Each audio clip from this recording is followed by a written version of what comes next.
Sejam todos muito bem-vindos a mais uma videoaula de circuitos elétricos e na videoaula de hoje, dando continuidade à playlist sobre amplificadores operacionais, mais um exercício resolvido. Então, este é o circuito em que Vs é igual a zero, então essa fonte de tensão independente Vs é igual a zero.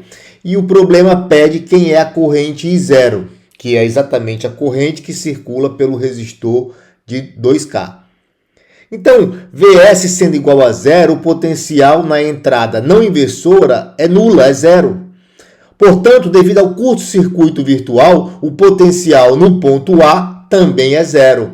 De tal forma que agora, aplicando a análise nodal ao ponto A, eu consigo escrever a seguinte equação. A corrente que circula pelo resistor de 4K ohms mais a corrente que circula pelo resistor de 8K é igual a zero. Isso deve-se ao fato de que a corrente na entrada inversora é nula. E a corrente que circula pelo resistor de 4K?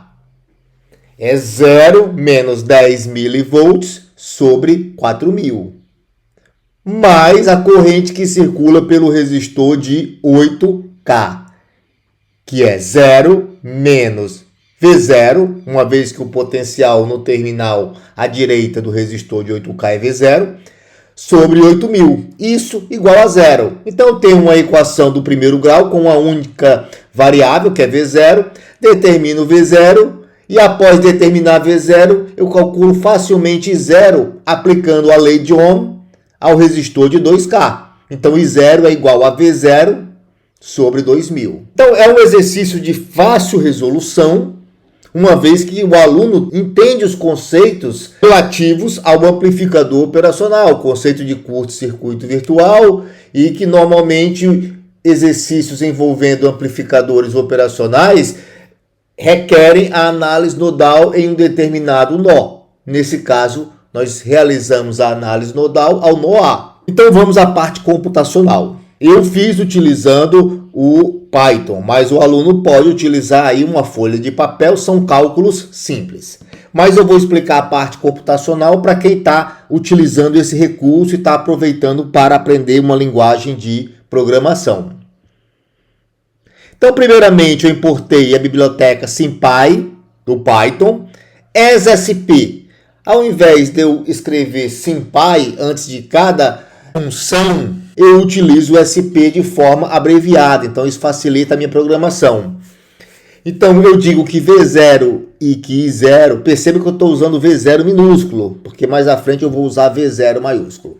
V0 e I0 são símbolos, são variáveis simbólicas, então eu estou resolvendo de forma simbólica. O que mais à frente na programação vai requerer que eu transforme essa variável simbólica em uma variável numérica.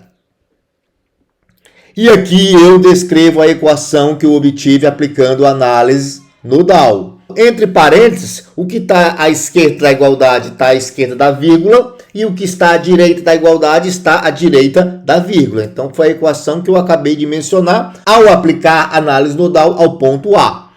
E determino quem é V0. Da biblioteca SymPy, ele devolve uma lista. Então esse V0 maiúsculo é uma lista. E eu preciso, antes de operar, eu preciso transformar essa lista em uma string e posteriormente transformar essa string em um float, ou seja, uma variável numérica. Então aqui eu tenho a forma para converter a string. Então string é a lista convertida em uma string. Eu utilizei a palavra string por fazer sentido para mim, né, na programação. E agora V0 é igual a um float da variável string. Então eu transformei a variável string em um float. Agora eu tenho V0 maiúsculo, um valor numérico. Perceba que eu utilizei V0 aqui para receber a lista, converti a lista em uma string usando a palavra string, depois eu posso reutilizar a variável V0 e agora armazeno uma variável numérica do tipo float.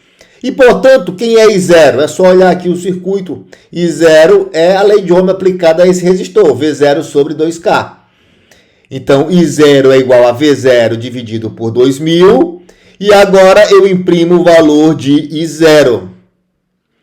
I0 é igual a menos 1 vezes 10 elevado a menos 5 amperes. Após a resolução do exercício, eu não quero perder esse material aqui. Eu posso utilizar em uma nova videoaula, o aluno pode utilizar para um estudo posterior. Então, eu aconselho sempre a salvar uma cópia no Drive. E para quem utiliza o GitHub, eu também aconselho salvar uma cópia lá no GitHub.